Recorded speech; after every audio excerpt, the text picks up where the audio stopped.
The people that are celebrating what Hamas did, people here in the US who are celebrating what Hamas did on October 7th, they are practically applying that framework that they've been taught in schools, right?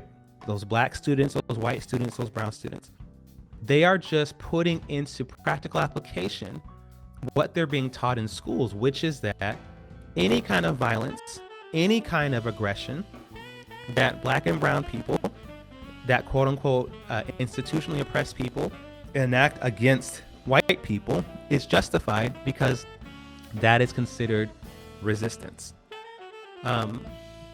There is really no way to get around that without actually dismantling that whole line of thinking altogether. So the first thing I want to show to you, I want to share with you this video by a partner of ours, Dr. Brandy Shufutinsky, and she talks about this a little bit more in depth. It's a short video. She's an educator herself. She has a PhD. She's a part of a couple of different organizations that actually combat this type of teaching that I'm sharing, that critical race theory, anti-racism, all those things. She's Jewish, she's black, and she's coming from this perspective.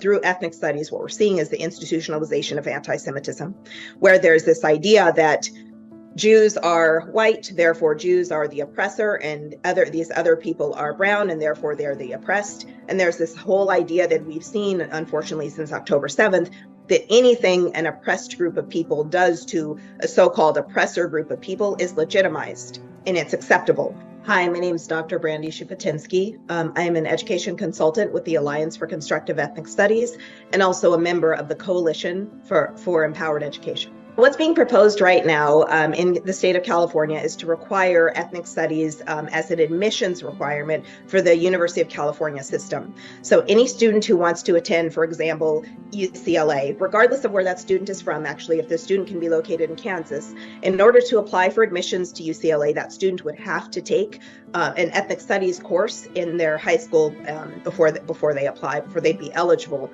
to apply for admissions into the UC system. Right now, the faculty members, the UC faculty members, their committee that is proposing making the ethnic studies an admissions requirement to the UC system, right now they're kind of held in check with guardrails that were put in place with the California's high school graduation requirement for ethnic studies. They're put in place by guardrails that say, for instance, that certain ideas that are taught in the classroom can't be anti-Semitic, they can't discriminate, they can't display political biases. All of those things are guardrails put in place right now so that students aren't subjected to any type of discriminatory lessons or materials in the classroom.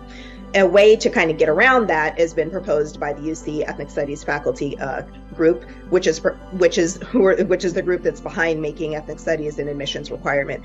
And many of those faculty members they've come out in support of a lot of very highly controversial ideas. So the UC Ethnic Studies Faculty Council issued a statement after the massacre in Israel by Hamas, the terrorist organization Hamas. They issued a statement in support of Hamas's actions, saying that the acts of terror were actually forms of resistance and that they stood alongside what Hamas and the Palestinians have done and are doing.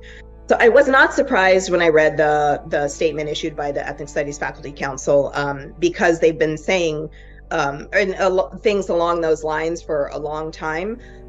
It was a little bit shocking that they felt very comfortable saying kind of the quiet part out loud for all to see and hear. But that's also beneficial because now we are very aware of exactly where they stand and why we have to stand against the proposals that they're making, like making their radical version of ethnic studies an admissions requirement. If applicants are required to take a critical or liberated ethnic studies course in order to apply to the UC schools, what that means is that the group of students that come into the UCs will be much more homogenous than we would hope. You're not going to get the viewpoint diversity and diversity of thought that you hope we would see across college campuses, because those are going to be students who have been trained to look at things through a very narrow ideological lens.